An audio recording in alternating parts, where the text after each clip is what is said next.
आकर कोरोना के हालात एक साल पहले से जैसे ही है, वहां बस लॉकडाउन नहीं है, लेकिन नौबत देखिए आप, चाहे वो महाराष्ट्र से लेकर पंजाब हो, मध्य प्रदेश से लेकर गुजरात हो, लगातार मामलों में इजाफा हो रहा है। महाराष्ट्र में तो पिछले 7 दिनों में जैसे कोरोना विस्फोट हुआ है, नौबत ऐसी आ सकती है लॉकडाउन की, ये तमाम सरकारें खुद कह रही हैं।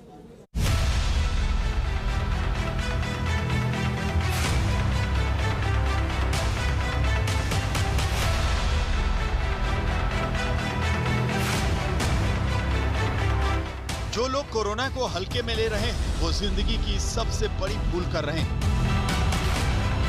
जो लोग बिना मास्क के घूम रहे हैं, वो महामारी को बुलावा दे रहे हैं। कोरोना वायरस कब, कैसे और कहां से चिपक जाएगा, पता भी नहीं चलेगा।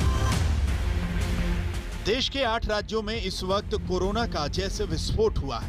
महाराष्ट्र, छत्तीसगढ़, कर्नाटक, पंजाब, केरल, तमिलनाडु, गुजरात और मध्य प्रदेश में दिन भर के कुल मामलों के 84.61% कोरोना केस आए हैं, जबकि देश भर में पिछले 24 घंटे में 72,330 नए मामले आने के बाद कुल पॉजिटिव मामलों की संख्या 1,22,21,665 हो चुकी है। वहीं 459 नई मौतों के बाद कुल मौतों की संख्या 1,62,927 पहुंच गई है। देश में सक्रिय मामलों की कुल संख्या 5,84,055 है। जैसे ही देश में कोरोना के आंकड़ों ने अक्टूबर 2020 का रिकॉर्ड तोड़ा, यूपी के वाराणसी में एक साथ 125 लोगों में कोरोना फैलने से हड़कंप मच गया। थोड़ी ही देर में सीएमओ का बयान आया कि सर्वर में समस्या थी, जिसके चलते आंकड़े बढ़े हुए दिखे। फिर भी यह आंकड़ा गलत नहीं था। 2 दिन में वाराणसी में 125 कोरोना केस आए। साधना कभी मैंने बीएचओ में बात किया है, जहाँ पे लेबोरेटरी थी, जैसे परसों मात्र 34 केस आए थे, तो उन्होंने कहा कि हमारे 2 दिन के एक सर्वर डाउन होने से रिजल्ट जो है, दोनों दिन का रिजल्ट एक साथ उन्होंने डिक्लेयर किया, इसलिए केसेस एकाएक संख्या में ज़्यादा दिखे हैं। 2 दिन के केसेस पूल्ड थे। कोरोना वायरस संक्रमण के बढ़ते मामलों को देखते हुए जांच में भी तेजी लाई गई है। अब तक 24,47,98,621 सैंपल की जांच की जा चुकी है। बीते 24 घंटों की बात करें तो 11,25,681 नमूनों की जांच की गई है। विशेषज्ञों की माने तो कोरोना की जल्द से जल्द जांच कोरोना से बचाव का तरीका है। कोरोना के मामले में सबसे ज्यादा महाराष्ट्र ने देश को हिलाकर रखा हुआ है। राज्य में जिले दर जिले इसके चपेट में आते जा रहे हैं। महाराष्ट्र के साथ नागपुर, पुणे, नासिक जैसे शहरों में भी हालात संभलने का नाम नहीं ले रहे।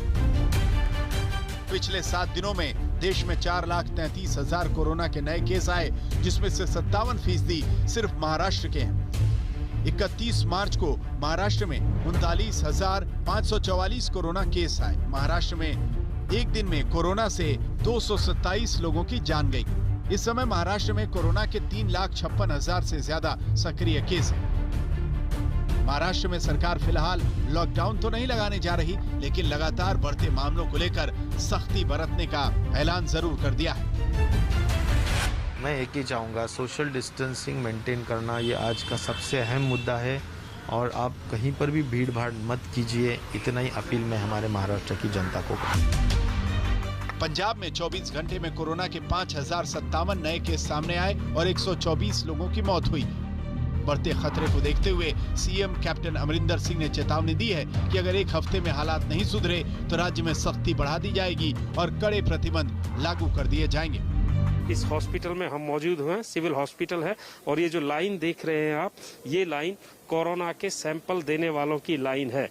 तो कुल मिलाकर पंजाब में कोरोना से हालात जो है कहीं ना कहीं बद से बदतर होते जा रहे हैं। तो वहीं सरकार ने भी अब ऐलान कर दिया है कि सरकार सख्ती बरतेगी। अगर टोटल रोगियों की बात करें तो 2,40,000 के करीब केस पंजाब में फिलहाल हो चुके हैं, और तादाद दिन प्रतिदिन लगातार बढ़ती जा रही है। दिल्ली में 31 मार्च को 2.5 महीने बाद सबसे ज्यादा मौतें दर्ज की गईं। 31 मार्च को दिल्ली में 1,819 नए केस दर्ज हुए, 11 लोगों की मौत हुई। 13 जनवरी को भी 11 मरीजों की मौत हुई थी। फिलहाल एक्टिव केसों की संख्या 8,838 है। दिल्ली सावधान हो चुकी है। जिन राज्यों में कोरोना के मामले लगातार बढ़ रहे हैं, वहां से दिल्ली आने वाले यात्रियों की रैंडम टेस्टिंग की जा रही है। इस दौरान सभी एयरपोर्ट, रेलवे स्टेशन और इंटरस्टेट बस टर्मिनल्स में रैंडम टेस्टिंग की व्यवस्था की गई। दिल्ली सतर्क है, लेकिन मध्य प्रदेश के खरगोन में कोरोना विस्फोट हुआ है। खरगोन में सिर्फ 2 दिन के अंदर कोरोना के 241 मरीज मिले हैं। जिले में इस वक्त 6,700 से ज्यादा सक्रिय मरीज हैं और 117 लोगों की मौत हो चुकी है। जिले में 395 कंटेनमेंट जोन बने हुए हैं। सभी कंटेनमेंट जोन में लोगों के घर पर पोस्टर चिपका दिए गए हैं। मरीजों के 10 दिन तक बाहर निकलने पर पाबंदी लगाई गई। आज तक ब्यूरो।